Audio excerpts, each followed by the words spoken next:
मैंने सुना है कि आपको कोई धमकी वमकी किसी हमला भी हुआ आपके ऊपर है? क्या हुआ था वो? बम मार दिया था सर। हैं? आपके घर पे? हाँ, मेरे कोचिंग इंस्टीट्यूट पे 8-10 ठो फेंक दिया सब। क्यों?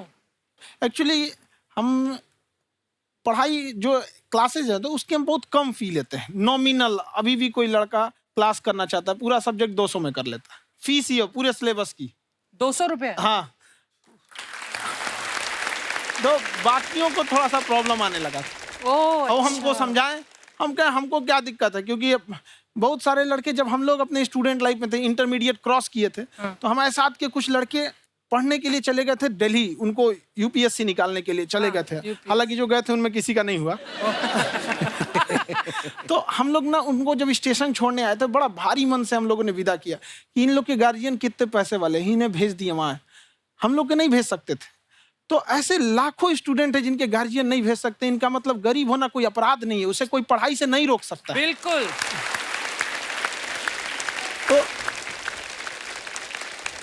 तो हमने ठान लिया था कि कभी अगर मौका मिलेगा तो उसको हम जरूर कम करेंगे। तो इस साल हमको मौका मिला, तो वो जो टफेस्ट एग्जाम है इंडिया का यूपीएससी, उसकी 2.5 लाख की फीस को हम 7,500 में कर दिए। और सेम बहुत बढ़िया, वेरी गुड। बहुत अच्छा। यही सब चीजों को देखते हुए कई लोगों ने धमकी भी दिया था वहां पर। अच्छा। और उसके बाद बम चला दिए और 7-8 बम चला दिए और कुछ ब्लास्ट हुआ। एक बेचारा नया लड़का आया था एडमिशन लेने के लिए, उसकी स्कूटी उड़ा दिया। वो आया था, कहा कि सर हम तो पढ़ने आए थे, हमारा स्कूटी उड़ गया।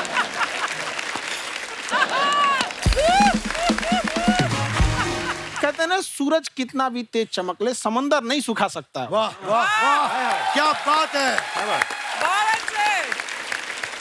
सारी दुनिया आपको, आपके जितने भी फॉलोअर हैं सब आपको खान सर बुलाते हैं। अब तो आप बता दीजिए आपका पूरा नाम क्या है खान सर? एक्चुअली क्या है कि एक शिक्षक के लिए खुद के नाम से ज्यादा मायने रखता है कि उसके द्वारा पढ़ाए गए लड़के देश का नाम रोशन करें यहाँ पर।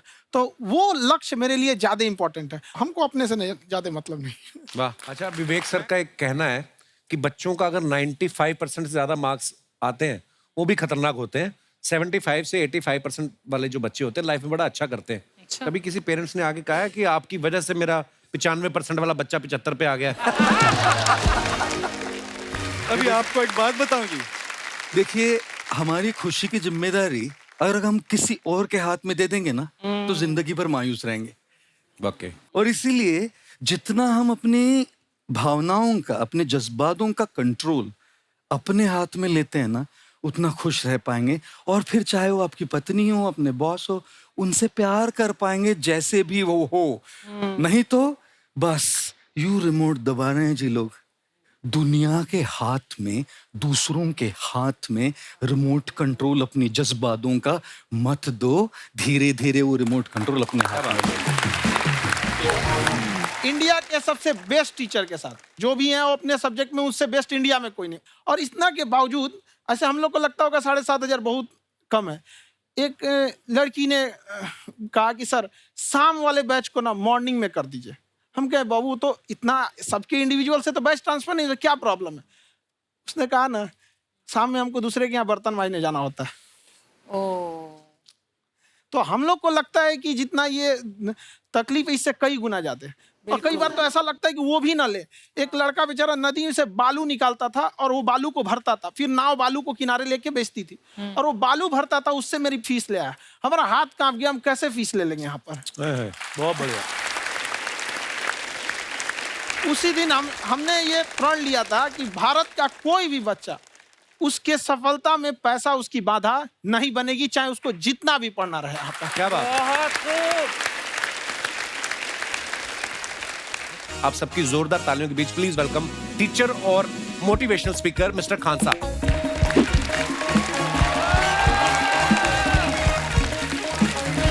जोरदार तालियां हो जाए खान सर के लिए। सर आपका बहुत बहुत स्वागत है हमारे शो पे। धन्यवाद। सारी दुनिया आपको, आपके जितने भी फॉलोअर हैं सब आपको खान सर बुलाते हैं। अब तो आप बता दीजिए आपका पूरा नाम क्या है खान सर? एक्चुअली क्या है कि एक शिक्षक के लिए खुद के नाम से ज्यादा मायने रखता है कि उसके द्वारा पढ़ाए गए लड़के देश का नाम रोशन करें यहाँ पर। तो वो लक्ष्य मेरे लिए ज्यादा इंपॉर्टेंट है, हमको अपने से नहीं ज्यादा मतलब नहीं। वाह। मैं खान सर के बारे में बता दूं कि इनका यूट्यूब पे जो एजुकेशनल चैनल है उसके 17 मिलियन मतलब 1,70,00,000 फॉलोअर्स ज्यादा हैं। है, हैं? ज्यादा है। अब 19 हो गए। 19 हो गए। बाप रे, क्या बात है, वाओ। तो लॉकडाउन से पहले सर 30,000 थे। हाँ। एकदम लॉकडाउन के बाद जितनी आपकी सब्सक्रिप्शन बढ़ी है उतनी तो ओटीटी प्लेटफॉर्म्स की नहीं बढ़ी जितनी आपकी बढ़ गई। ये नेक काम की शुरुआत कैसे हुई थी खान सर? लॉकडाउन से पहले हम लोग ना ऐसे फिजिकली क्लास में ज्यादा पढ़ाते थे। अच्छा जी। क्लास में भी बहुत भीड़ रहती थी, लड़के पढ़ नहीं पाते थे। मजबूरी हो गई लॉकडाउन के बाद यूट्यूब पर पढ़ाना, क्योंकि दूसरा कोई ऑप्शन ही नहीं था। और हमको भी नहीं समझ में आया कि लोगों ने क्यों इतना ज्यादा सब्सक्राइब करते गए, क्योंकि हम तो वैसे ही पढ़ा रहे थे जैसे पहले पढ़ाते थे वहां पे। तो बस ये रहता है कि लड़कों को पढ़ाई से रिलेटेड उसको डाउट ना रह जाए कोई भी, क्योंकि जब हम लोग पढ़ते थे ना तो सबसे पीछे आते थे, हम लोग क्लास के पीछे बैठते थे। हम लोग मान लिए थे कि ये लोग बहुत अच्छे पढ़ने में, हम लोग का तो कुछ नहीं हो सकता है यहाँ पे। और घर वालों को भी लगता था तो जीव ले ला, कैसे भी काम चल जाएगा। बाद में हम लोग को पता चला ना कि ये टीचर की गड़बड़ी थी, हमारे ऊपर ब्लेम लगा दिया। सर आइए, बहुत बहुत स्वागत है आपका। वाकई एक्चुअली अगर पढ़ाने का तरीका इतना सरल हो, आसान हो, जैसे ना सर मुझे बचपन में ना मुझे हिस्ट्री का पढ़ने का बड़ा मजा आता था। बड़ा होके पता चला कि मेरा हिस्ट्री में तो था इंटरेस्ट, पर मुझे कहानियां पढ़ना अच्छा लगता था। जी। आज मुझे थोड़ा लिखने का भी शौक है, एक आध कुछ शायद फ्यूचर में चल के आप वो भी कुछ ऐसा देखें। तो मतलब मुझे शौक है लिखने का। अब जाके समझ में आया कि वो क्यों अच्छा लगता था, उसमें कहानी होती थी। तो ये नहीं हमें पढ़ाया, हमें रट्टा मरवाते थे। तो ये जो आपका ये जो तरीका है ये बहुत ही बढ़िया है। काश हमारे समय में भी ऐसा होता, यूट्यूब पे अच्छे अच्छे शिक्षक होते। हालांकि हमारे टीचर भी बहुत अच्छे थे। लेकिन इतने डिटेल में खान सर, मैंने आपके वीडियोस देखे हैं, मतलब जिस सब्जेक्ट को आप जानते भी ना हो और अगर लेक्चर देखें और सुने तो उसमें इतनी रुचि पैदा हो जाती है। बिकॉज हम सब टीचर्स के द्वारा ही पढ़ाए गए हैं और हमारे अच्छे टीचर्स भी रहे हैं, लेकिन जरूर आप में एक बहुत ही खास बात है कि आप हर सब्जेक्ट को बहुत इंटरेस्टिंग बना देते हैं। अर्चना Thank you, जी, ma'am. इसमें क्या है ना, टैलेंट जो है ये टीचर्स को विजुअल ट्रेनिंग कैसे देनी है, जो बताया अभी कपिल जी ने। कहानी, मैं एक छोटा प्रश्न पूछता हूँ। असैसिनेशन की स्पेलिंग किसको मालूम है? लोग बिलीव नहीं करेंगे लेकिन मुझे मालूम है। असैसिनेशन की स्पेलिंग होती है Yes, sir. भाई एस माने गधा, गधे के ऊपर एक और गधा, एक और एस, उसके ऊपर आई मतलब मैं पूरा, और मेरे ऊपर पूरा देश नेशन। S I nation. तो ASSASSI, मैं ये जितना विजुअल कर दें पढ़ाने को, जितना आसान कर दें। वो याद नहीं होता था रेडियो किसने बनाया, बोला रेडियो चल नहीं रहा, इसको मार थप्पड़ मार, कोनी मार, कोनी मार, कोनी मार, कोनी ने बनाया। याद हो गया, मार कोनी ने बनाया। जितना विजुअल कर दो। जैसे आपने कहा कि कैसे किसी चीज को इतना अच्छा समझा देते हैं, वो आधे घंटे के क्लास के लिए पीछे 1 हफ्ते का मेहनत होता है। मैं ये भी पूछने वाली थी कि कितनी मेहनत लगती है आपको। वो डिपेंड करता है कि हम कब तक सेटिस्फाई नहीं हो जाते। अच्छा। कभी कभी तो कोई चीजें 2-2 महीने से अटकी हुई है, जब तक हम नहीं सेटिस्फाई होते, नहीं इसको ऐसे नहीं, अब लड़के समझे तब तक नहीं बताते उसे। वाह। कहते हैं ना, दुनिया ने मेरी बुलंदियां देखी, किसी ने पाँव के छाले नहीं देखे। क्या है ना कि हम लोग अपने स्टूडेंट लाइफ में इतना पीछे थे ना, कभी कभी अपने आप को से डर लगने लगता था, यार हम कहाँ आ गए, हमारा कुछ हो सकता है कि नहीं हो सकता है यहाँ पे। तो लेकिन ना कुछ सीखने का बड़ा शौक था। तो जैसे एक फिल्म बनाने से पहले डायरेक्टर कितने महीने की प्रैक्टिस करता है, 2 साल की मेहनत के बाद एक 3 घंटे की फिल्म बनाना पड़ता है। Correct, correct. उस तरह से थोड़ा काफी मेहनत करना पड़ता है पीछे से, तब जाके समझ में आता है। और धीरे धीरे एक्सपीरियंस होने से थोड़ा समझ में आ जाता है कि क्या, कहाँ पे कौन सा चीज डाउट आएगा वहाँ पे। और आपसे पढ़ाई करने का ये भी फायदा है कि ये पीट नहीं सकते ना यूट्यूब चैनल से, अंदर से निकल के थप्पड़ भी नहीं मार सकते। हमें तो पीटा इतना है ना, हम तो मतलब टीचर से सवाल नहीं पूछ सकते थे। अभी बचपन में पूछ भी लिया ना कि सर सूरज कितना दूर है, तुझे जाना है उधर है। मतलब ये नहीं कि बच्चे के साथ दोस्ती करो, उसके साथ। आजकल माहौल बहुत बदल गया है। Yes, yes. अब तो बच्चों की पिटाई भी नहीं होती, हमारे खैर, टाइम बड़ी पिटाई होती थी। हम भी कहते हैं, हमसे भी लड़के नहीं पूछते हैं, क्योंकि उन्हें पूछने की नौबत ही नहीं आती है। अच्छा। क्लियर हो जाता है ऐसे ही। वाह क्या बात है। मैंने देखा है सर आपके फॉलोअर्स में रवीना टंडन भी है एक। तो जब आप आए, कितनी मुस्कुराहट आई खान साहब आपके। तो जब कभी आप कोई नया वीडियो डालते हैं तो आप उनको पर्सनली मैसेज करते हैं कि किसी अरे, चीज पे अरे। डाउट हो तो कॉल मी एनी टाइम, ऐसा करते हैं आप? अच्छा, विवेक सर के बारे में हमने सुना है कि किसी को बिजनेस रिलेटेड प्रॉब्लम हो तो ये 5 सेकंड के अंदर जवाब दे देते हैं। जब भाभी जी आपको तैयार होने के बाद पूछती मैं कैसी लग रही हूँ, 5 सेकंड में जवाब दे पाते हैं आप? देखिए, इसमें तो सभी लोग पीड़ित हैं। और हर जगह हर घर में ये जरूर सुना होगा सबने कि बच्चों के चक्कर में तुम्हारे साथ रह रही है, वरना तुमको तो कब का छोड़ के चली गई होती। ये बड़ी कॉमन बात है। So right. So right. Parmeet sir बोलते हैं आपको ऐसा? आप तो कभी नहीं बोलती होंगी। इनका उल्टा है, इनका एटीट्यूड पति वाला है वैसे, तो इसलिए। क्या प्रॉब्लम है? नहीं, कोई औरतों को problem। मतलब मर्दों से कम बिल्कुल मत समझो। नहीं ठीक है, पर ऐसे मुक्के वगैरह नहीं मारने चाहिए आप। सर आपने अभी तक शादी नहीं की ना खान सर? नहीं। इतने पॉपुलर हो गए आप, आपका सेंस ऑफ ह्यूमर इतना अच्छा है, तो बड़े सारे प्रपोजल तो आते होंगे आपको। अभी तो इधर कुछ नहीं है सर। खान सर पर्सनल सवालों का जवाब कम देते हैं। अच्छा। वैसे हम शादीशुदा लोगों को देखने के बाद हमको थोड़ा सा और अच्छा, कई बार ना इंसान ज्यादा मोटिवेशनल स्पीकर्स को सुन लेना तब भी कंफ्यूज हो जाता है। कोई कहता है बड़े सपने देखो, गाड़ी लो, बैंक बैलेंस बनाओ। कोई कहता है कि इच्छाएं नहीं रखनी चाहिए, ये दुखों का कारण है। हम किसकी सुने गुरुजी? सुने सबकी, करे खुद की। जो दिल से निकले। दिल से निकले। क्योंकि जो सुनते हैं हम कई बार सुनते हैं और उसको खुद की प्रोसेसिंग करते ही नहीं है, और जब दूसरों की बातें सुनकर बिना प्रोसेस करके फॉलो करने लगते हैं, उसी को तो हम अंधश्रद्धा कहते हैं। बिल्कुल। उसको प्रोसेस करें, अपने दिल से जो रेजोनेट होता है उसको सोचे और फिर करें। मम्मी सुना, मेरी मम्मी के आगे डॉक्टर फेल है। मम्मी की जो सहेली ऑन द स्पॉट इसके साथ बैठी है, और इनको अगर कोई प्रॉब्लम है, फॉर एग्जाम्पल कोई शुगर की प्रॉब्लम है, तो उन्होंने जो बोल दिया वो अंतिम सत्य है। ले मैनू फलानी कहती है, ऐ खाड़ो तो ऐ हो जाता है। ये सवाल मैंने आपके लिए पूछा था मम्मी।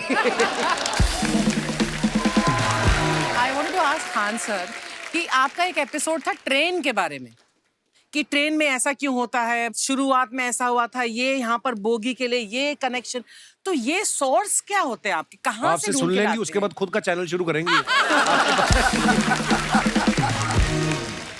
कुछ चीजें तो ऐसे डायरेक्टली मिल सकती हैं, और नहीं तो वहाँ ऑन द स्पॉट जाके वहाँ पे पूछ लेते। जो वर्कर होते हैं ना, उन लोग को ज्यादा आइडिया रहता है उन लोग से, वो पूछ लेते हैं कि ये कैसे काम करता है। तो वो ज्यादा कोशिश करते हैं कि हम किसी चीज को खुद से अगर जाने रहेंगे तो ज्यादा अच्छे से डिलीवर कर सकते हैं। तो कई बार वहाँ यार्ड वगैरह में भी चले जाते हैं पता करने के लिए। लेकिन बहुत इंटरेस्टिंग था। हवाई जहाज पर भी बनाइए।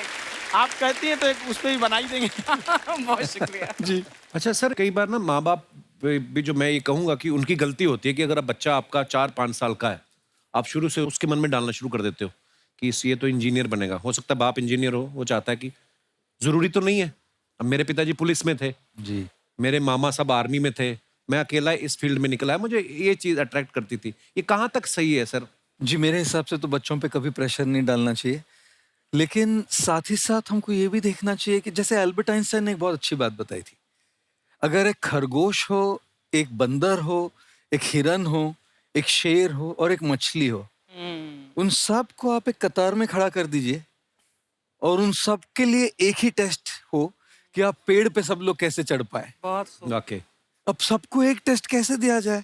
मछली तो आत्महत्या कर लेगी सोच के कि मैं तो कोई पास ही नहीं होंगी, ये मछली कैसे पेड़ पे चढ़ेगी? राइट। लेकिन कई बार ऐसे हो गया ना कि एजुकेशन सिस्टम ऐसी बन गई कि बस ग्रेड्स हो गए, सब्जेक्ट्स पढ़ने हैं, Right. जो भी किया है, और वो भी जरूरी है, लेकिन वो करते करते बच्चों की जो इंटरेस्ट है, बच्चों की जो पैशन है, उसमें उनको एंकरेज करना बहुत ज्यादा जरूरी है। एक पिताजी एक बार अपने बेटे को ऐसा चाटा मारे जोर से, तो पड़ोसी ने पूछा क्यों मार रहे जी?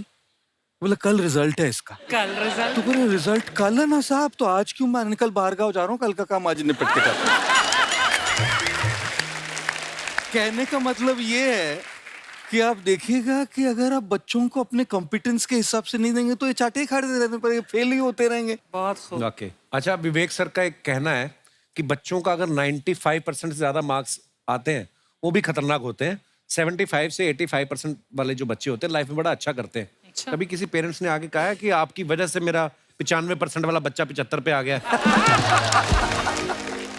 नहीं, बेसिकली 95%, देखिए स्कूल में जो पढ़ाई हो रही है, जो बताया, वो classroom based conceptual theoretical approach है। और उसमें बच्चे को क्या चाहिए, एक कॉन्सेप्ट होता है कि जिस सब्जेक्ट में 10 में से 3 आ रहे हैं उस पर फोकस करने की जगह वहां फोकस करो जिसमें 10 में से 7 आ रहे हैं, ताकि उसका सुपर स्पेशलिस्ट बने। पर वहां सब कुछ पोर किया जा रहा है। तो 95% के चक्कर में, 98% के चक्कर में अपनी ओवरऑल डेवलपमेंट कर नहीं पाता है। और ये पुराने पैटर्न्स के कारण हमारे यहाँ बच्चे डेवलप नहीं हो रहे हैं। और पैटर्न्स इतने मजबूत हैं, तो मैं ये लोगों को बोलता हूँ कि बच्चे को जो उसको आता है, जो उसको भाता है, जो बाजार चाहता है, जब इनका कॉम्बिनेशन बन जाता है तो बच्चा इतना सफल हो जाता है कि उसके मुकाबले कोई और खड़ा नहीं हो पाता। क्या बात है, बहुत अच्छी बात। मैं देखो, ये पुराने बिलीफ तोड़ने जरूरी हैं। आप जानते हैं गाय दूध देती है, यस नो? नो, गाय दूध नहीं देती, गाय का दूध निकालना पड़ता है। ये पुराना पैटर्न है भाई। ऐसे ही कामयाबी, सफलता अपने आप नहीं मिलती है, वो भी निकालनी पड़ती है। तो ये लाइफ में कुछ पाने के लिए हमारे को कुछ खोना पड़ता है। Would you agree with me, yes no? No, कुछ पाने के लिए कुछ करना पड़ता है, खोना नहीं पड़ता है। तो ये हमारे बड़े पुराने पैटर्न है जी, क्योंकि डर के आगे नहीं होती है जीत, डर के आगे दर्द होता है। उसके बाद सीखे तो फिर जीत होती है। पर चक्कर क्या है, हमारे पुराने पैटर्न बड़े सारे बने हुए हैं, और वही पुराने पैटर्न के चक्कर में कि जितनी चादर उतना पैर पसारो। क्यों पसारो? डबल बेड की चादर लाओ, नई चादर लाओ, पैर बाहर निकालो, आगे बढ़ो। So we got to break those patterns. आगे निकलिए, बेटर बिलीव्स डेवलप करिए, आसपास अच्छे लोगों की संगत रखिए, पैटर्न्स को बदलेंगे, चीजें बदलेंगी। जैसे अर्चना जी आप कह रही थी ना कि रेलगाड़ी के ऊपर कैसे वीडियो बनाया खान सर ने, ये एजुकेशन के साथ साथ कोई गंभीर विषय के ऊपर या कोई देश के ऊपर कोई ऐसा कोई मुद्दा, कोई करंट टॉपिक चल रहा है, उसके ऊपर भी वीडियो बनाते हैं। Yes, I've seen. अब मैंने सुना है कि आपको कोई धमकी वमकी, किसी हमला भी हुआ आपके ऊपर, हैं? क्या हुआ था वो? बम मार दिया था सर। हैं? आपके घर पे? हाँ, मेरे कोचिंग इंस्टीट्यूट पे 8-10 ठो फेंक दिया सब। क्यों? एक्चुअली हम पढ़ाई जो क्लासेज है तो उसके हम बहुत कम फी लेते हैं। नॉमिनल, अभी भी कोई लड़का क्लास करना चाहता है, पूरा सब्जेक्ट 200 में कर लेता है। फीस ही हो पूरे सिलेबस की 200 रुपए? हाँ। तो बाकियों को थोड़ा सा प्रॉब्लम आने लगा ओह, और हमको समझाएं, हम कहें हमको क्या दिक्कत है, क्योंकि बहुत सारे लड़के, जब हम लोग अपने स्टूडेंट लाइफ में थे, इंटरमीडिएट क्रॉस किए थे, तो हमारे साथ के कुछ लड़के पढ़ने के लिए चले गए थे दिल्ली, उनको यूपीएससी निकालने के लिए चले गए थे। हालांकि जो गए थे उनमें किसी का नहीं हुआ। तो हम लोग ना उनको जब स्टेशन छोड़ने आए तो बड़ा भारी मन से हम लोगों ने विदा किया कि इन लोग के गार्जियन कितने पैसे वाले, इन्हें भेज दिए वहां, हम लोग के नहीं भेज सकते थे। तो ऐसे लाखों स्टूडेंट है जिनके गार्जियन नहीं भेज सकते। इनका मतलब गरीब होना कोई अपराध नहीं है, उसे कोई पढ़ाई से नहीं रोक सकता। बिल्कुल।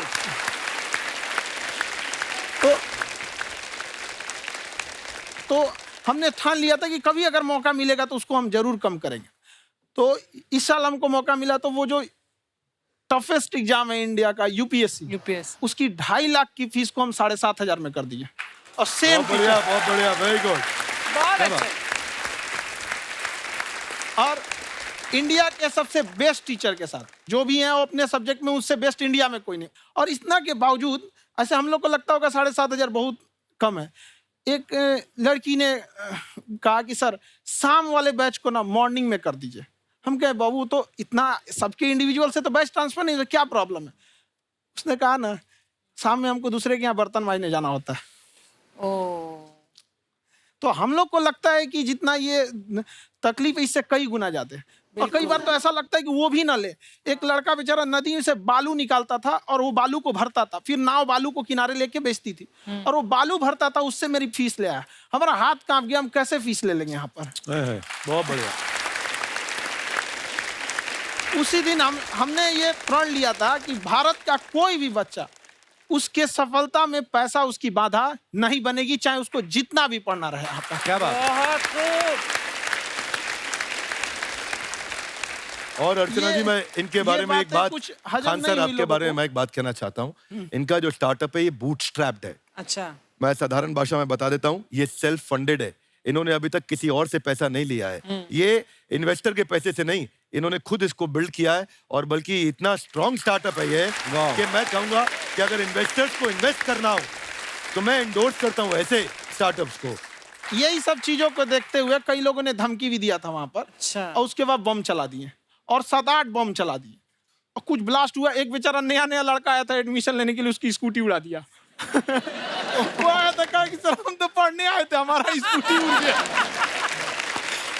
हमारी ऑफिस उड़ा दिए सब। एक तो पास में आके गिरा, और नहीं फटा वो।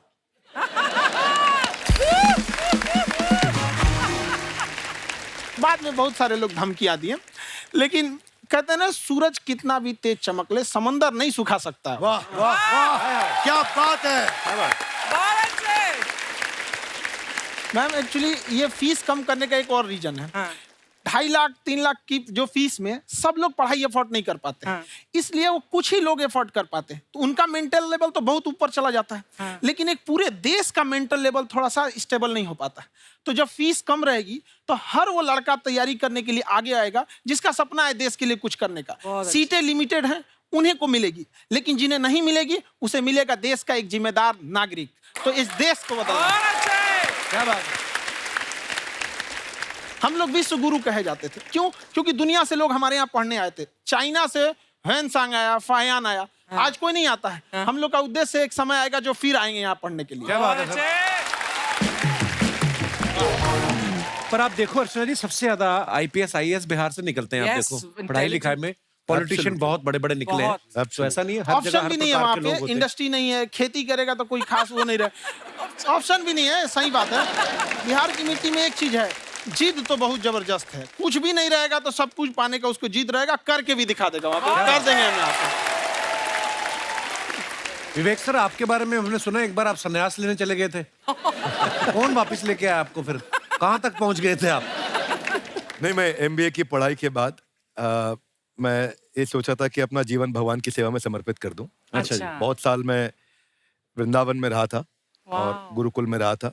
अच्छा। और वहाँ सेवा करना, बहुत अच्छी शिक्षा मिली।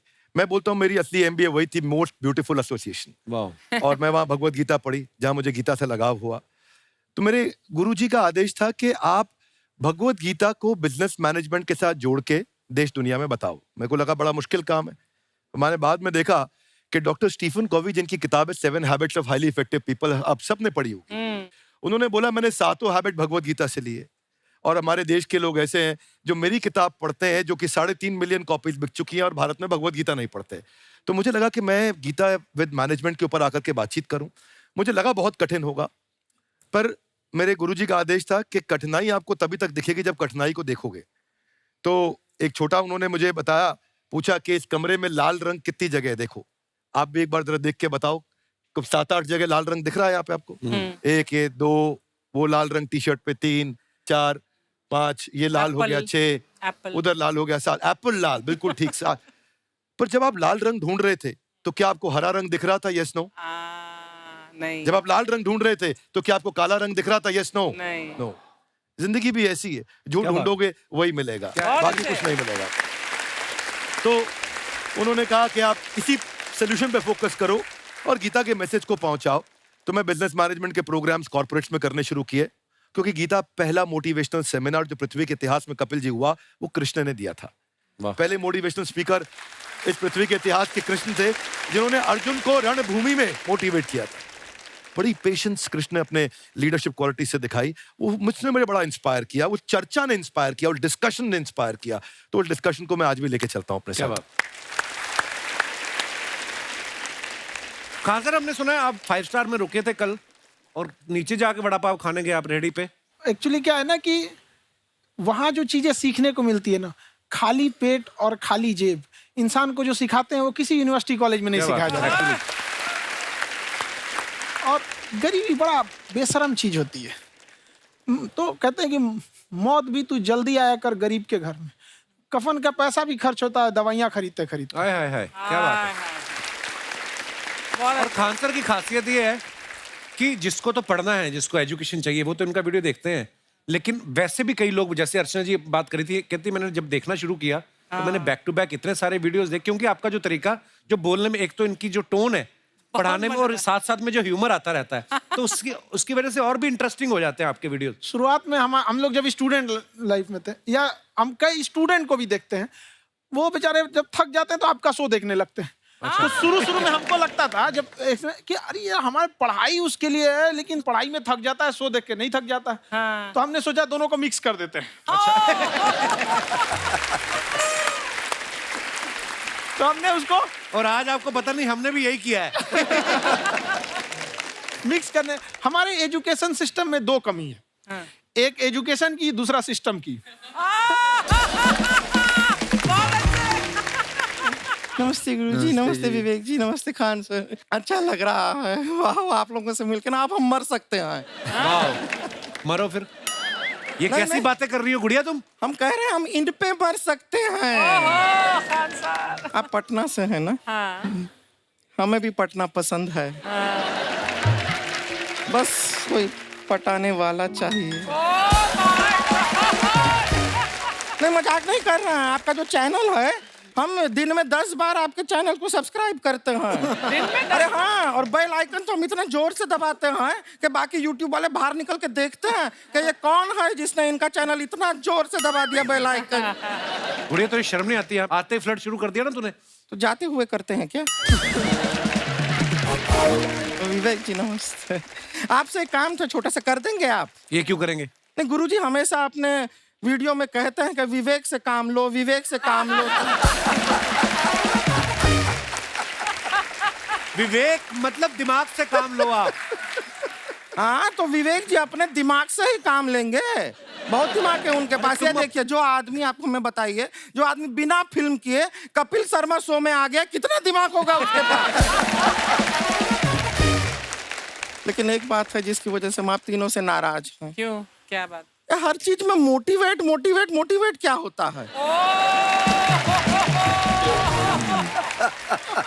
सच कह रहा है, जब भी ये शब्द सुनते हैं हमें लगता है कोई हमें चिढ़ा रहा है। बदल दीजिए ना, खाली मोटिवेट बोलना ही क्यों जरूरी है? कुछ और कीजिए। रोटी वेट, छोटी वेट, पतली वेट, कुछ भी बोलिए, मोटिवेट हटाइए। तो गुड़िया तू भी एक्सरसाइज किया कर ना, देख डॉक्टर साहब ने कितना वजन कम किया है, तू भी कर ले। ठीक है फिर मोटिवेट से ही चला लेंगे।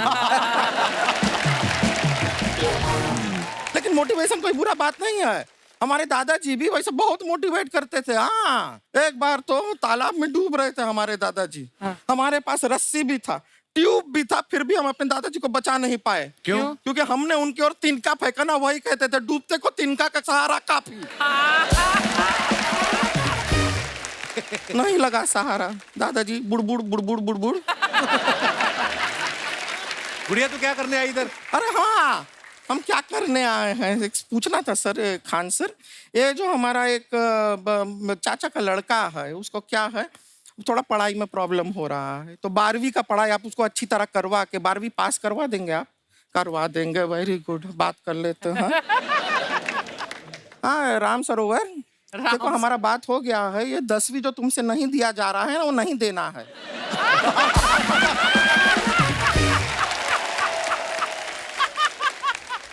टेंशन नहीं है, 10वीं का खान सर से बात हुआ, ये सीधा 12वीं पढ़ा के पास कर देंगे। अरे ऐसे नहीं होता, पहले 10वीं पास करनी पड़ेगी, फिर 12वीं होगी ना। ऐसा कोई जरूरी नहीं है ये सीक्वेंस। क्यों? हमारे मौसा जी थे, हाँ। उनसे ना 10वीं हुई ना 12वीं हुई, अभी 3 दिन पहले सीधा उनकी 13वीं हुई। एक्चुअली क्या है, पढ़ाई लिखाई का हमको बहुत ज्यादा नॉलेज है नहीं, गांव में पढ़े हैं ना सर। स्कूल कहाँ होते थे अर्चना जी, गांव में स्कूल नहीं था, पेड़ के नीचे पढ़ते थे हम। यहाँ तक कि हमारे पास ब्लैक बोर्ड भी नहीं था, हमारे मोहल्ले की जो भैंसिया थी उसको खड़ा करके टीचर उसके ऊपर लिख के पढ़ाती थी। मजाक नहीं कर रहे हैं। और आप तो समझ रहे हैं, अभी ब्लैक बोर्ड की एक अटैच डस्टर था ब्लैक बोर्ड का, समझ रहे हैं? ऐसा वो पीछे से आता था, लिखा हुआ मिटाता था और चला जाता था। ये तो कुछ भी नहीं है। एक बार क्या हुआ, हमारा स्कूल शुरू हुआ, शुरू होते ही 2 महीने के लिए छुट्टियां हो गई। क्यों? ब्लैक बोर्ड ने बछड़ा दिया था ना। तो वैसे आप लोग ना इतने ज्ञानी हैं, सब कुछ जानते हैं। आपसे एक टेक्निकल सवाल पूछे। एक बार ना 4 दोस्त थे, 4 दोस्त, साम दाम दंड भेद। वो डिसाइड करते हैं कि चलो एक गेम खेलते हैं, तो टीम्स बनाते हैं।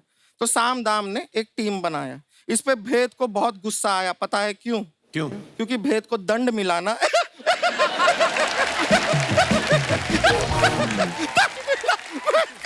ये सिर्फ हंसती नहीं है सर, थोड़ा सा पेट्रोल पिला दो स्टार्ट भी हो जाती है। इतना है क्यों, और भी बता दीजिए। जब हम बीमार होते हैं हम डॉक्टर के पास नहीं मैकेनिक के पास जाते हैं, और डिटेल दे दीजिए। ऐसा कुछ नहीं है सर, ये बोलते हैं खाली। लेकिन अभी एक रिक्वेस्ट था सर, हमारा एक भाई है, पुरुषोत्तम नाम है उसका, वो गांव से आया हुआ है, आप लोग थोड़ा उससे सब बातचीत करेंगे, थोड़ा उसको प्रोत्साहन देंगे।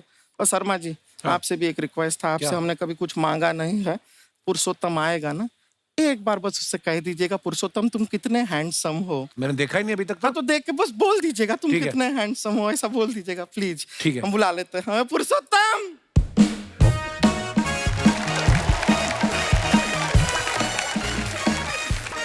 ये पुरुषोत्तम है। वाह, तेरा भाई बड़ा हैंडसम है। है तो हमारे खानदान में सब हैंडसम है, ज्यादा चापलूसी करने का जरूरत नहीं है। देखा हमारा यहाँ पे कितना चलता है। हाँ, एक नंबर दीदी, एक नंबर। सब लोग हैं, हाँ, नमस्ते कर दो। ये बड़ा अच्छा लड़का है, गांव में ना भैंस चराता है, इसको थोड़ा मोटिवेट कीजिए ना। नहीं तो मतलब भैंस चराता है तो मोटिवेट करके क्या होगा? शेर चराएगा बाद में।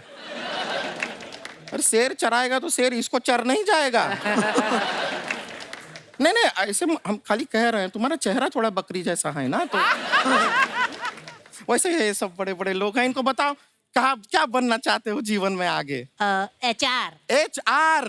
अरे वाह, देखे कोई बड़ा कंपनी में ह्यूमन रिसोर्स का काम करेगा ये। अरे HR मतलब दीदी Hrithik Roshan, tiny tin tin tiny tin tin. ना जूता पहनने का काम किया करो, जूता खाने का नहीं। काम किया है, कुछ बड़ा किया है लाइफ में?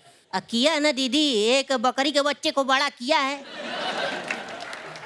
तो क्या जिराफ बना दिया बकरी के बच्चे को? अरे कुछ अलग किया है। हाँ दीदी, अलग किया है। वही बकरी का बच्चा भैंस का दूध पीने जा रहा है तो हमने उसको अलग किया है।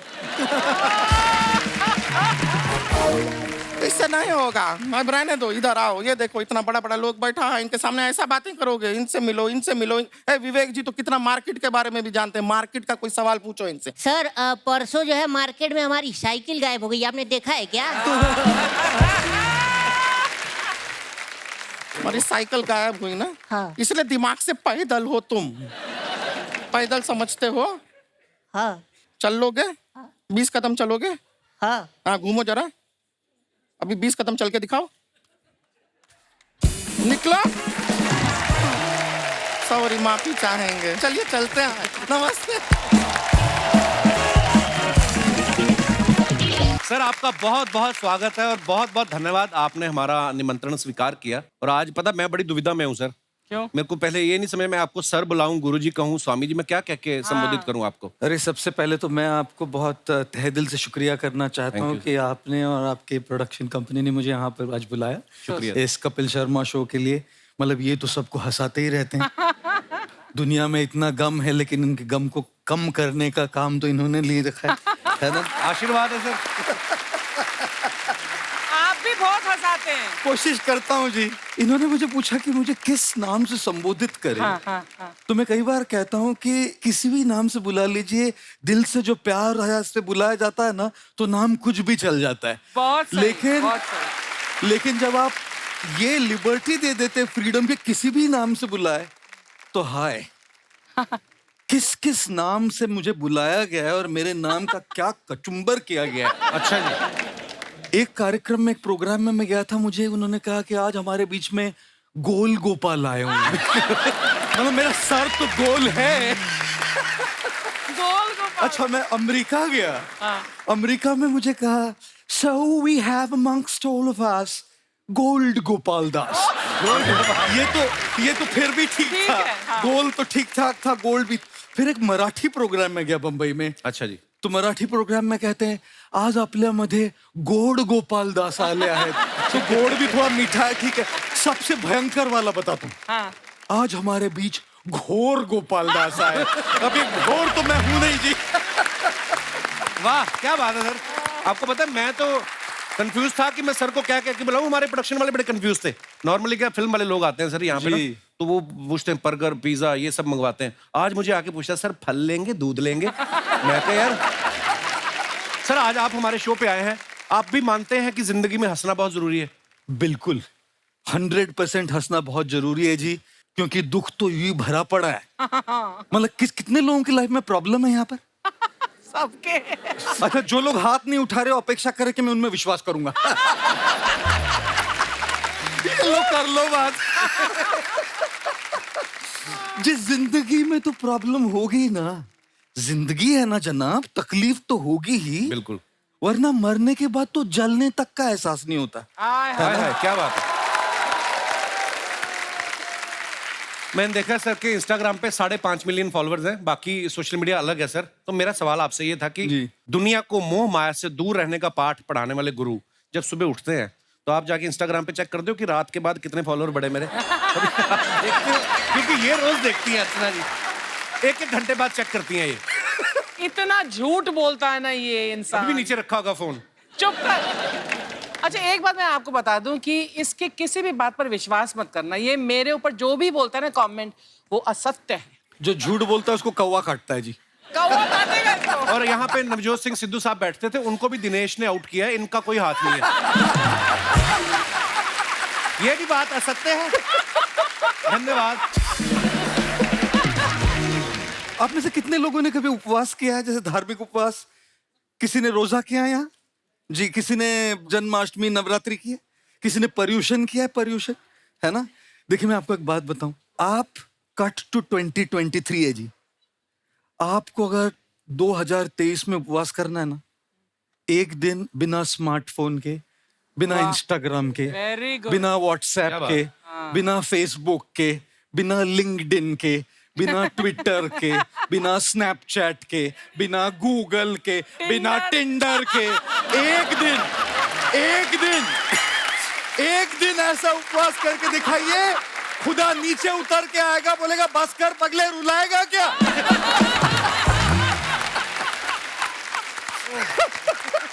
वाह। तो वाकई ये बात हंसी मजाक में कही है सर ने, लेकिन बड़े काम की बात है। असली और उपवास। क्योंकि हमारी जिंदगी में इतना घुस चुका है सर इंस्टाग्राम, आदमी 250 ग्राम का और के रह गया है, क्योंकि हर जगह इंस्टाग्राम। और यंग बच्चे तो हैं ही हैं, बहुत सारे लोग हैं जो नहीं हटते हैं। शूटिंग चल रही है, अलग से बीच में ब्रेक होती, मैडम अपना फोन लेके आ जाती, और सुनाइए फिर कैसे हैं आप? नहीं फिर मतलब हद हो गई है। मैं अपने शो का प्रमोशन करती हूँ कब। हाँ बड़ा प्रमोशन, बड़े आपके 4 करोड़ फॉलोअर है ना। इतना घमंड ना कर कपिल। नहीं घमंड मैंने कब किया है? मैंने कभी कहा है मेरे 44 मिलियन है? कभी नहीं कहा।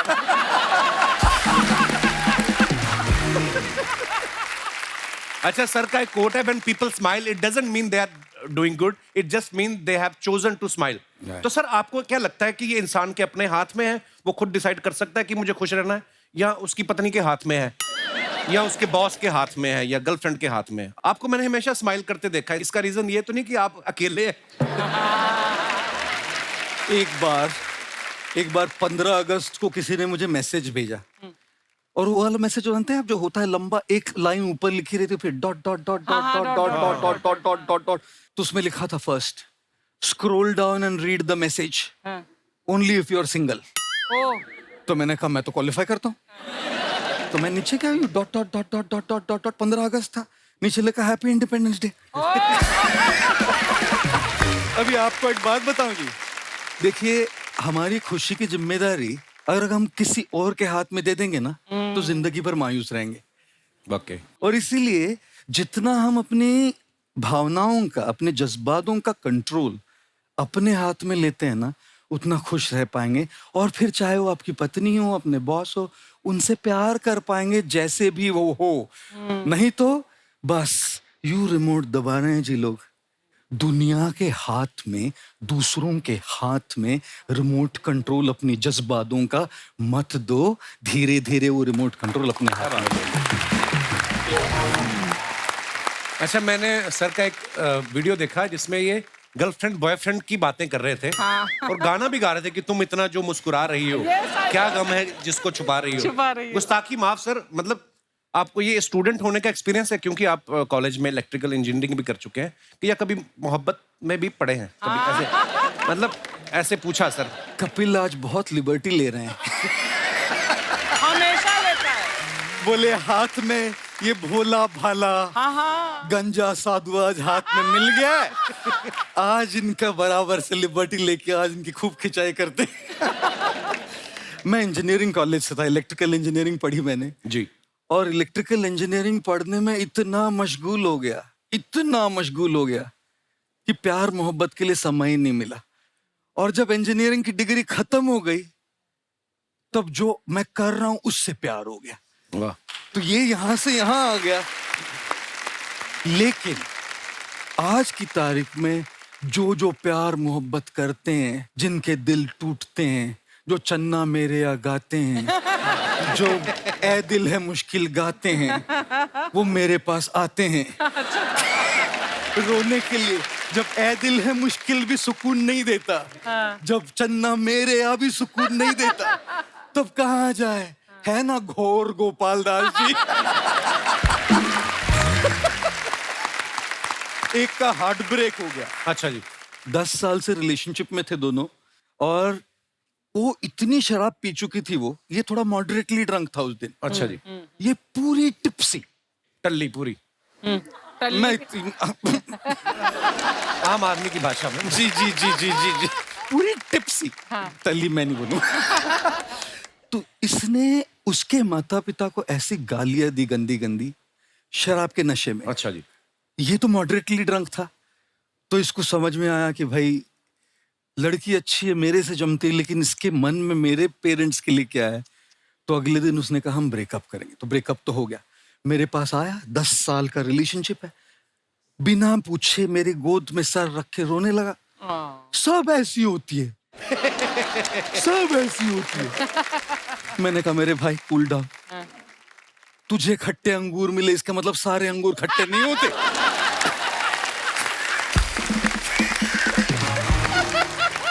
फिर मुझे शेर बोल रहा है। अच्छा। कहता है दिल बोली आंख से, अच्छा। दिल बोली आंख से तुम देखा करो कम, देखते हो तुम और तड़पते हैं हम। फिर रोते रोते आगे बोलने लगा, आंख बोली दिल से, आंख बोली दिल से तुम चाहा करो कम, चाहते हो तुम और रोते हैं हम। सो मैंने तो कभी किसी से मोहब्बत नहीं की, लेकिन ये जो मोहब्बत के एपिसोड सुलझाते सुलझाते मैं मोहब्बत कोच हो गया। सर बहुत बहुत स्वागत है, आइए विराजमान हो जाइए। सर हमने ना ज्यादातर लोगों को देखा, कुछ नया करने जाते हैं ना तो इस बात से बड़ा घबराते हैं कि 4 लोग क्या कहेंगे। पहली बात तो ये 4 लोग कौन है सर, कहाँ रहते हैं ये, हमें तो दिखाई भी नहीं देते हैं, लेकिन फिर भी मन में डर क्यों बैठा रहता है सर। आप प्लीज विराजमान हो जाइए। हाँ जी हाँ जी। ये इन लोगों से कैसे छुटकारा पाए हम। मेरी माँ मुझे बड़े साल कहती रही तू शादी नहीं कर रहा, 4 लोग क्या कहेंगे। वो 4 लोग शादी में भी नहीं आए। वैसे काफी सारे आए पर वो 4 लोग नहीं आए। मैं कई बार कहता हूं, अगर दूसरे लोग आपके बारे में क्या सोचेंगे ये भी आप ही सोचेंगे तो वो क्या सोचेंगे। वाकई। अरे उनको सोचने के लिए कुछ छोड़िए ना भाई। और अंग्रेजी में इसको नॉइज और वॉइस कहते हैं।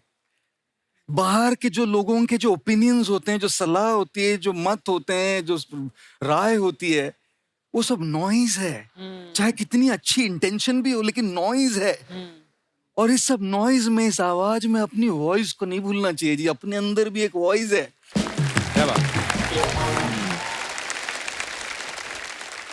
और इसीलिए मैं कई बार कहता हूं जी कि दूसरों की बात सलाह मानने में कोई दिक्कत नहीं जब उसमें कोई सच हो, लेकिन कुछ तो लोग कहेंगे। लोगों का काम है कहना, इन फिजूल की बातों में कहीं बीत न जाए रहना। मैं कई बार बोलता हूँ कपिल जी, आज मैं कन्फेस कर रहा हूँ आपके सामने जी, मैं जब भी स्टेज पे पहली बार किसी भी इवेंट में जाता हूँ, जैसे स्टेज पे आता हूँ तो मैं कहता हूँ, आपका नाम लेता हूँ, ऑल इवेंट्स। अरे वाह। ऑर्गेनाइजर्स ने मुझे कहा है कि गुरुजी आपको जो बोलना है ना तब बोलिए, लेकिन हमारी ऑडियंस को ना मजा आना चाहिए। फिर मैं कहता हूँ, ये जो कहते हैं कि हमारी ऑडियंस को मजा आना चाहिए, मैं क्या कपिल शर्मा हूँ? स्टैंडर्ड लाइन है मेरी। अरे वाह। तो इसलिए देवियों, सज्जनों, दोस्तों, दूसरों की बात मानते मानते खुद को भूल मत जाओ। खुद को क्या करना, उसको दूसरों की राय से ज्यादा अपनी खोज करनी ज्यादा जरूरी है। क्या बात। तो उन 4 लोगों को 4 कोने में बंद कर दो और अपनी आवाज को सुनो। हाँ जी मम्मी ठीक है। आज तो आपको बैठा के सुनाने लायक लगता है। अच्छा, ऐसा कहा जाता है ना कि इंसान को लाइफ में जब कुछ झटका लगता है वो सब छोड़ छाड़ के अध्यात्म की तरफ आ जाता है। सर जैसे आप इलेक्ट्रिकल इंजीनियरिंग की पढ़ाई कर चुके हैं, तो तारे जोड़ते जोड़ते कौन सा ऐसा झटका लगा कि जो आप अध्यात्म की तरफ आ गए? कई बार ऐसे लोगों को लगता है कि झटका लगने से ही अध्यात्म की ओर आते हैं लोग, जैसे नौकरी नहीं मिली, छोकरी नहीं मिली, कुछ तो गड़बड़ हो गई होगी कहाँ। तो हमारे समय 3 ही ऑप्शन थे हमारे पास, इंजीनियर बनो, डॉक्टर बनो या फेलियर बनो।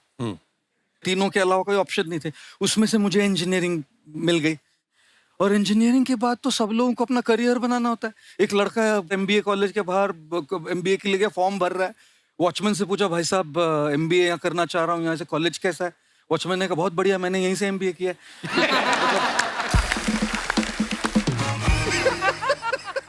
तो मेरे साथ इंजीनियरिंग करने के बाद ये नौबत तो नहीं आई, अच्छी जॉब भी ली ह्यूलेट पैकर्ड में, लेकिन मैंने एक बात अपने आप को, एक सवाल पूछा बस, कि मैं सबसे ज्यादा मेरा वक्त मेरे काम में जाएगा। हम अपने फैमिली के साथ कितना वक्त बिताते हैं, सवेरे थोड़ा, शाम को थोड़ा, वीकेंड पे थोड़ा, और यदि हमारे काम पे हमारा सबसे ज्यादा वक्त जाने वाला है, तो क्या उस वक्त में हम वो करेंगे जो हमको पैसा तो खूब दे रहा है लेकिन जच नहीं रहा है? तो मैं जो कर रहा था वो बहुत बढ़िया कर रहा था, लेकिन वो यहाँ खुशी नहीं मिल रही थी। तब फिर सोचा कि भाई ये नहीं चलेगा, अब तो निकलना पड़ेगा यहाँ से। रिस्क ली, और मतलब कैसी रिस्क कि आगे पीछे क्या होगा कुछ पता नहीं, कूद गया। और मैं कई बार कहता हूं, समंदर में फना होना तो किस्मत की कहानी है, दुख तो उन पे होता है जो किनारों पे मर जाते हैं। वाह, इतने घंटे बिताने हैं मुझे वहां, वो करते करते नहीं मरूंगा जो मेरी रूह तक नहीं पहुंच रहा है, इसलिए ये शिफ्ट किया। क्या बात है, दिल से निकलनी चाहिए कोई दिल भी से चीज। दिल से निकलनी बट चाहिए। हर किसी को ये लग्जरी नहीं होती गौर साहब, कि वो ऑफिस ना चूज करे, अपने दिल की माने। जी जी है जी, ना? क्योंकि दिल की बात जो चूज करते हैं ना, जैसे मैंने की, अगर यहाँ के कोई यंग नौजवान लड़के लड़कियां बैठे, वो तो उनको तो बहुत अच्छा लगेगा कि चलो ये छोड़ देते main stream career, follow your passion. लेकिन कई बार सच्चाइयां भी होती है, Yes. और सच्चाई ये होती है कि घर में ईएमआईज होते हैं, लोन्स होती है, फाइनेंशियल लायबिलिटीज होती है, कई बार बीमार लोग होते हैं जिनके खर्चे होते हैं, और उस रियल लाइफ नीड्स के लिए पैसे लगते हैं। तो मेरी उन सब के लिए एक राय है कि आप लोग ना अपना मेन स्ट्रीम करियर अभी नहीं छोड़िएगा। मैं पागल था, मैंने रिस्क ले ली, इतना ज्यादा, इतनी मोहब्बत हो गई जो मैं कर रहा था उससे कि वो रिस्क ले ली, क्योंकि मोहब्बत में आदमी रिस्क ही लेता है। इसलिए कहता हूं मैं, कह भाई, love is blind, marriage is the eye opener. Sorry joke सपाट। तो मैंने वो रिस्क ले लीजिए, रिस्क लेके मैं कूद गया इसमें। लेकिन मैं किसी को एडवाइस नहीं करता कि ये रिस्क ले, रियल होना चाहिए, कैलकुलेटेड रिस्क होनी चाहिए। ये अपनी मेन स्ट्रीम से पैसे कमाए, और साथ साथ में जो भी पैशन है ना, थोड़ा थोड़ा साइड में करते रहे, As a hobby, yeah. Hobby से करते रहे।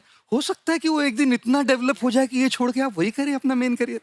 True, true. वैसे तो कर ही सकते हैं, बैलेंस्ड अप्रोच है।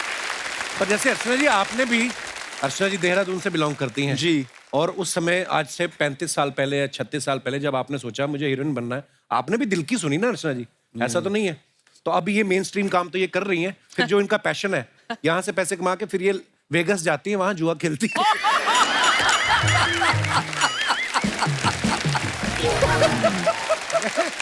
सर इनका ना रोज बदलता रहता कुछ ना कुछ। जैसे पहले पहले तो ये फिल्मों में आ गई, इनको पता चला फेमस हो जाऊंगी मैं, ये वो पैसा कमाऊंगी, फिर इनको पता चला टीवी में भी पैसा है, फिर ये टीवी में आ गई। अब बीच में ये मुझे कह रही थी, कहती मुझे ना प्रवचन देने हैं। तो मैं क्या, उसके लिए आपके फॉलोअर भी होने चाहिए। कहती एक तो बन गया। मैं कहा कौन? कहती परमीत सेठी, इनके हस्बैंड है। तो वो आपके फॉलोअर नहीं, गुलाम और फॉलोअर में फर्क होता है। शुरू हो गया फिर से। अच्छा, जैसे सर आम आदमी को तो छोटी छोटी बात पे गुस्सा आता है, जी। आपको कभी गुस्सा आता है? जी, मुझे ना ऐसे स्पॉटलाइट में डालते हैं हमेशा लोग, कि आपको कभी डिप्रेशन होता है, आपको कभी गुस्सा आता है, आपको कभी लो लगता है, और मेरा हमेशा सवाल होता है उनसे, क्या मैं इंसान हूं? कोई भी अगर इंसान हो ना, तो इंसान के जज्बात होते हैं।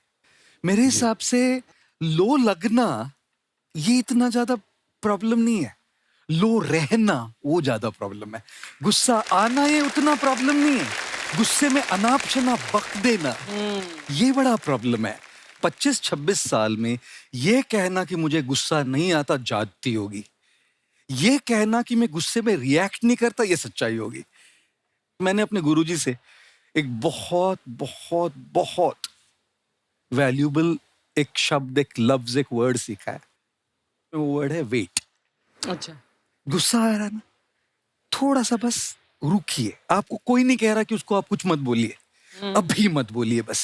क्योंकि अभी कर देंगे ना, क्या बक देंगे, क्या बोल देंगे, क्या अनाप शनाप मुंह से निकलेगा, और फिर जाके अपने तकिए में बैठ के गिल्ट होती है, मैंने क्यों बोला ये, क्यों बोला, नहीं बोलना चाहिए था, उसको चोट पहुंच गई, वो कैसे, उसको कैसे लग रहा होगा, अभी मैं एसएमएस करूं सॉरी डार्लिंग को, मैं क्यों करूं, उसने भी तो गलती की थी ना, नहीं लेकिन बोलना चाहिए ना, मुझे ऐसा नहीं बोलना चाहिए, लेकिन मैं क्यों बोलूं, मैं तो सही था, वो तो गलत थी। इसी चक्कर में घूमता रहता है वो बेड में एसएमएस और व्हाट्सएप पे। तो ये देखिए ना हमारी इमोशंस कैसे चल रही है, anger guilt, anger guilt, anger guilt. तो ये जो गोल्डन वर्ड मैंने सीखा ना, वेट, इसने मेरी लाइफ में बहुत बड़ा जादू लाया है। तो मुझे भी गुस्सा आता है जी, लेकिन उस गुस्से को रिएक्शन में मैं थोड़ा समय देता हूँ, रुकता हूँ, और उस रुकने से बहुत सारे रिश्ते बचे हैं मेरे। क्या बात। अच्छा, इंसान जब बातें सुनता है इनकी सोचता है आज से टेंशन लेनी, लेकिन जैसे ही इनके वहां से बाहर निकलता है और देखता है जूते गायब है मेरे, फिर टेंशन में आ जाता है, कल ही नए लिए थे, है ना। तो टेंशन कैसे सर हो ही जाती है, टेंशन भी ना। जी जी। हमारा टेलीकास्ट का इशू हो जाता है कभी कभी, कभी हमारी स्क्रिप्ट रेडी नहीं होती है, कभी हमारा कुछ डिले हो गया, कुछ छोटी छोटी बातों को लेके टेंशन हो जाती है। क्या करें सर इसका? जी जी जी जी। तो टेंशन के लिए जी, रोज की स्ट्रेस के लिए जी, रोज की कुछ रीजंस होंगी। एक बात मैं हमेशा सबसे पूछता हूं कि देखिए, हमेशा अपने माइंड में 2 सेक्शन बनाइए। एक सेक्शन आपके हाथ में क्या है, कंट्रोल में क्या है, और दूसरा आपके हाथ में क्या नहीं है। अगर आपके हाथ में है तो उसकी प्रेशर और टेंशन लेनी चाहिए ना, तब तो सुलझेगा ना प्रॉब्लम। लेकिन अगर आपके हाथ में चीज नहीं है, उसकी टेंशन लेके तो आपकी सेहत खराब हो रही है, आपकी मेंटल हेल्थ खराब हो रही है, आपकी पीस खराब हो रही है, आपकी रिलेशनशिप्स खराब हो रही है। वो आपके हाथ में थी ही नहीं। देखिए, जो हमारे हाथ में नहीं होता, वाकई उसको बदलने की कोशिश करना तो बिल्कुल वैसा होता है जैसे दीवार पे जाके अपना सर पीटे, दीवार नहीं हिलेगी, सर को चोट पहुंचती है। हाँ, दीवार कब हिलेगी, जब कोई एकदम टिप्सी वाला होता है ना, वैसे वो एक बार आया मेरे पास एक, अच्छा, और पूछता है, गुरुजी आप बताइए 15 लीटर दूध पीने से ज्यादा शक्ति आती है कि 200 ml वोडका? तो मैंने कहा, भाई देख, मैंने तो कभी शराब पी नहीं है और न मैं पीता हूं, तो मैं तो दूध से जाऊंगा। 15 लीटर दूध में ज्यादा शक्ति है। बोला गलत गुरुजी। मैंने कहा कैसे? बोला 15 लीटर दूध पीजिएगा और जाइए और दीवार को लात मारी, सर से मारी, दीवार हिलेगी नहीं? हिलेगी। अब 200 ml बिना सोडा के वोडका पीजिए, उधर ही खड़े रहिए, दीवार अपने आप हिलने लगेगी।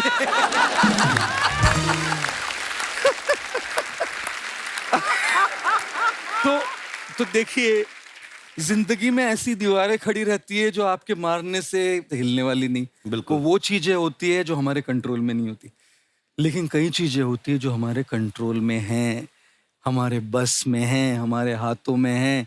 जो चीज हमारे हाथ में नहीं, उसको हमारे मन से भी निकाल देना चाहिए, और जो चीज हमारे हाथ में है, उसको हमारा मन का पूरा फोकस करके उसको बदलने की कोशिश करनी चाहिए।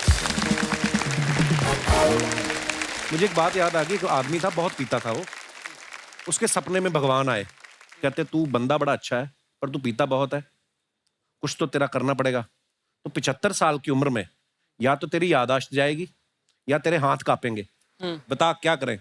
तो कहता है हाथ कपवा दो भगवान जी, याददाश्त ना जाए। कहता क्यों?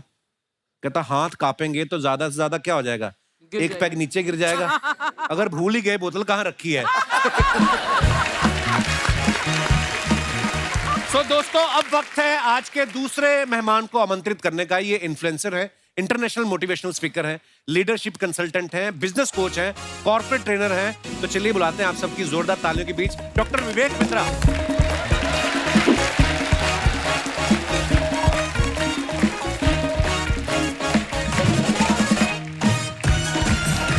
वेलकम।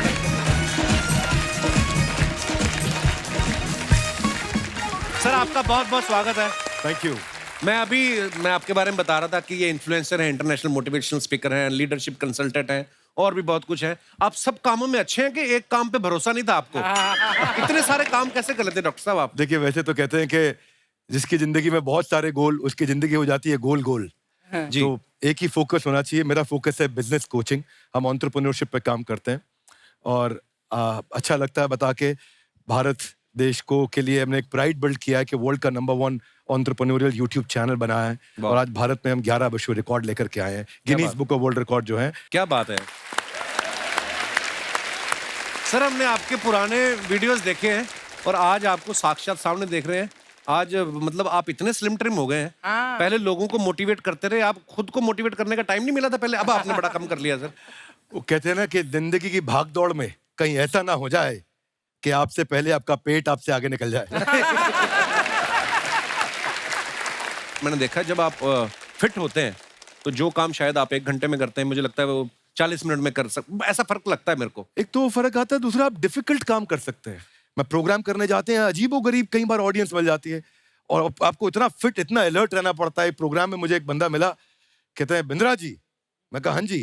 बोले आपका कहना तो सही है पर मैंने रहना वही है। अच्छा।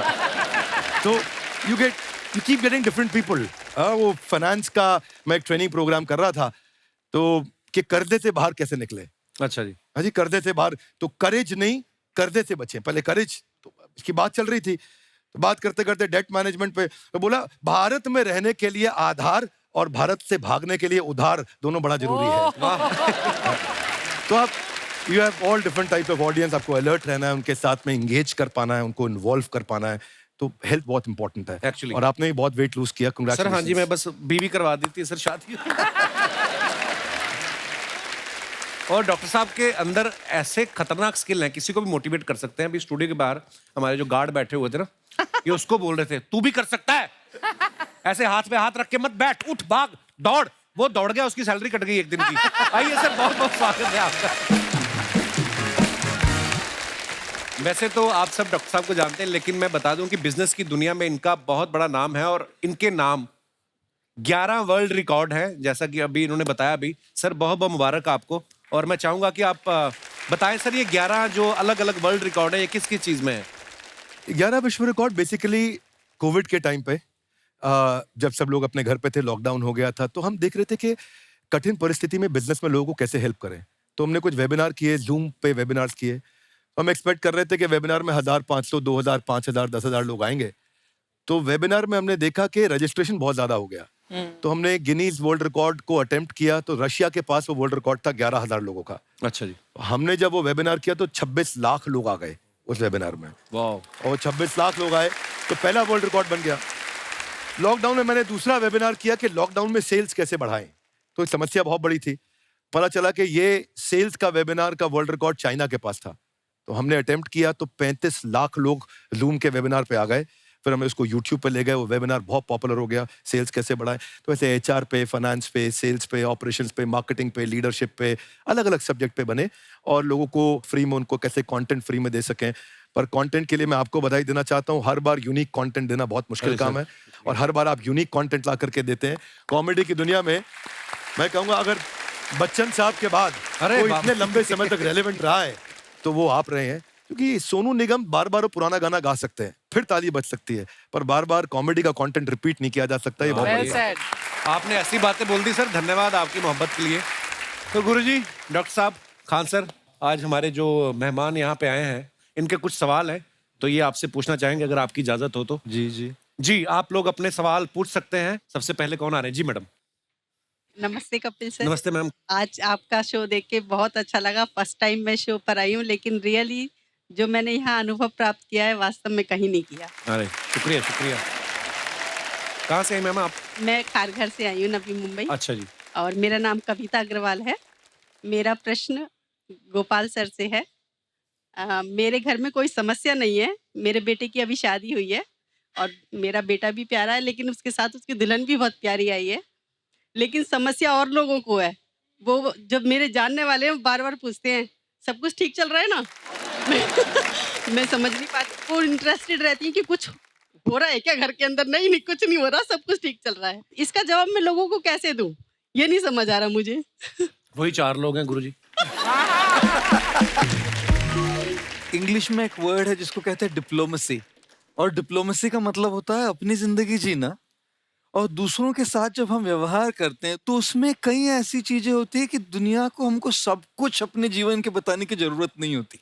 कुछ ऐसे लोग होते हैं जो हमारे लिए बहुत मायने रखते हैं, बहुत। उनको बताना ठीक ठाक है, लेकिन अगर सबको हमारे जीवन के बारे में बताने लगेंगे तो जीवन कैसे चलेगा? तो अगर कोई आपके घर में समस्या है, नहीं है, कैसे चल रहा है? ठीक चल रहा है, अच्छा चल रहा है, बहुत बढ़िया चल रहा है, बस ये डिप्लोमेटिक आंसर्स हुए।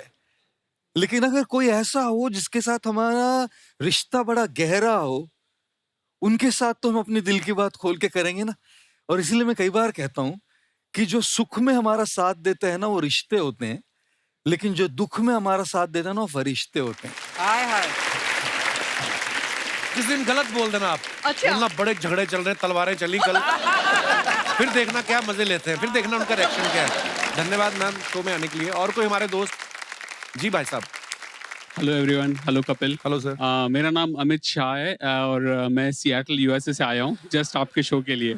अच्छा जी, बहुत बहुत स्वागत है शाह साहब आपका। मैं और मेरी वाइफ गुरुजी के वीडियोस बहुत फॉलो करते हैं। अच्छा जी। और गुरुजी हमेशा कहते हैं कि आदमी ने झुक के रहना चाहिए, माफ़ी मांगनी चाहिए। तो सिचुएशन ऐसी है कि गलती मैं करता हूँ, मैं माफ़ी मांगता हूँ, गलती मेरी वाइफ करती है, फिर भी मैं ही माफ़ी मांगता हूँ। तो मेरा प्रश्न आपसे ये है कि आपकी जो सीख है कि माफ़ी मांगते रहना चाहिए, वो सिर्फ पतियों के लिए है या पत्नियों को भी लागू पड़ती है? बिकॉज इसने तो आज तक माफ़ी नहीं मांगी मुझसे। आज इस एपिसोड के बाद घर जाके आपको फिर मांगनी पड़ेगी। एक और ऐड होगी आपकी। मैं कई बार कहता हूं कि a man who says sorry when he is wrong is honest. A man who says sorry when he is not sure is wise. And a man who says sorry even when he is right is called a husband.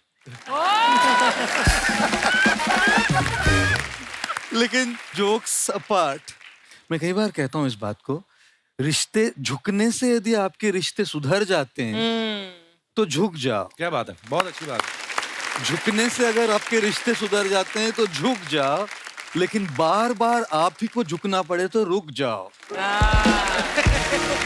Now sorry बोलना, apology, माफी मांगना, ये सब के लिए applicable है। इसलिए कई बार कहते हैं कि मैंने कुछ इस तरह से अपनी जिंदगी को आसान कर लिया, कभी किसी से माफी मांग ली और कभी किसी को माफ कर दिया। वाह, शुक्रिया शो में आने के लिए, थैंक यू। और कोई हमारे दोस्त? जी भाई साहब। माय नेम है Rajesh Tiwari, same corporate world, मेरे गुरु भी यहीं पर हैं। मेरा गुरुजी से सवाल है सर, समस्या ये है कि सर जब मैं घर आता हूँ ऑफिस से थक हार के, सेल्स वाले प्रोफाइल पे हम लोग, अच्छा तो जब घर पहुंचते हैं तो वाइफ का कभी कभी मुंह है ना सूजा हुआ दिखता है। तो सोचते हैं गुब्बारे जैसा मुंह क्या हो गया, तो पूछ लेता हूँ भाई क्या हुआ है आपको, तो वाइफ कहती है कुछ नहीं, तुम नहीं समझोगे। अब मैं सोच में पड़ जाता हूँ अब क्या करूँ। फिर 5 मिनट के बाद फिर से जाता हूँ, पूछता हूँ भाई क्या हुआ, कुछ प्रॉब्लम? तो बोलती है कुछ नहीं, तुम नहीं समझोगे। तो ये सर समझ में नहीं आ रहा है कि प्रॉब्लम नहीं पूछूंगा तो भी प्रॉब्लम है। आप समझना चाहते हैं? हाँ, तो समझ जाइए फिर कि आप कभी नहीं समझोगे। ऐसा नहीं। हेलो हेलो कपिल सर, आप ही हैं वो जिनके बारे में ये बात कर रहे हैं? हाँ हाँ। आज फिर सूझेगा मुंह, देखना आप। सर आज भी इनका अफेयर कम नहीं हुआ है। अफेयर के बाद घर में इतनी रौनक आ जाती है, परफ्यूम, सॉन्ग चेंज हो जाता है, सब अफेयर के बाद? अफेयर? हाँ। कौन से अफेयर के बाद? और सर इनका अफेयर होता है बिजनेस के साथ। मैं कहता हूँ कॉर्पोरेट अफेयर है, ये कहती है कुछ और अफेयर है। ओहो, आपका आपसी मसला है, हमको नहीं पता। इसमें तो सारे डर रहे कहीं हमसे ना भाई पूछ हम ले। नहीं जवाब देंगे इस सवाल। इसमें तो गुरुजी भी इधर उधर देखने लग गए, कहीं ये सवाल हमसे ना पूछ ले। बिंद्रा साहब भी इधर आप देखने जवाब लग गए। मेरा गुरुजी से सवाल है कि इस सिचुएशन को कैसे हैंडल किया जाए। पहले कई बार ऐसा हुआ करता था, मैं थोड़ा लाइट कर देता हूँ पहले माहौल। जी जी जी। मुझे तो खुद के माइंड को हल्का करना पड़ेगा पहले ना, जब लड़के किसी को प्रपोज करते थे तो बड़ी ऐसी स्पिरिचुअल भाषा में प्रपोज किया करते थे। हाँ। कि वो लड़की को लड़का कहेगा मैं शरीर हूँ, तू मेरी आत्मा है। ऐसा टाइप का एकदम स्पिरिचुअल सेंटी टाइप। अभी 2023 में डायलॉग बदल गया है। वो कहता है मैं स्मार्टफोन हूँ, तू मेरी सिम कार्ड है। और लड़की कहती है मेरी ऊपर वाले से एक ही प्रार्थना है कि तेरा स्मार्टफोन ड्यूअल सिम कार्ड वाला नहीं हो। Sir got the answer. तो आपको जवाब तो मिल गया होगा इस सवाल का। लेकिन एक बात मैं कहना चाह रहा हूं, देखिए जी, कि रिश्तों में कई बार गलत फहमियां बहुत हो जाती है। क्योंकि भारत में मैंने देखा है, हमारे रिश्तों में ना हम दूसरों की बातें सोचते हैं, हम कल्पना कर लेते हैं, लेकिन साथ साथ मिलके बैठ के समझौता नहीं करते, समझ नहीं पाते एक दूसरे से। और उन गलत फहमियों से निकलने के लिए बैठ के बात करने की जरूरत होती है। सर आपने जो भी कहा है एकदम सही कहा है। हमारी शादी को 20 साल हो गए ऑलमोस्ट। हाँ, और जब प्रॉब्लम्स होती है तो ये समझ के ले लेती है बहुत बार, तो गाड़ी आगे बढ़ जाती है। कभी मैं समझ के ले लेता हूँ तो आगे, फिर कॉन्फ्लिक्ट्स होते हैं, तो इसी तरह चलते रहता है। इफ यू चल ही रहा है ना? अंडरस्टैंडिंग चल रहा है ना? बीच भी निकल गए, आगे भी निकल जाएंगे। बहुत बहुत धन्यवाद सर शो में आने के लिए, शुक्रिया। दोस्तों आज हमारे साथ एशिया की पहली फादर डॉटर की ऐसी जोड़ी मौजूद है जिन्होंने वर्ल्ड की 7 सबसे ऊंची चोटियों के शिखर तक पहुंचने का रिकॉर्ड बना के भारत का नाम रोशन किया है। आप सबकी तालियों के बीच इनवाइट करना चाहूंगा पद्मश्री अजीत बजाज साहब और उनकी पुत्री Diya Bajaj. Hello Diya, welcome welcome. Bajaj sir नमस्कार, कैसे हैं आप? बहुत बहुत स्वागत है sir, and we are so proud of you.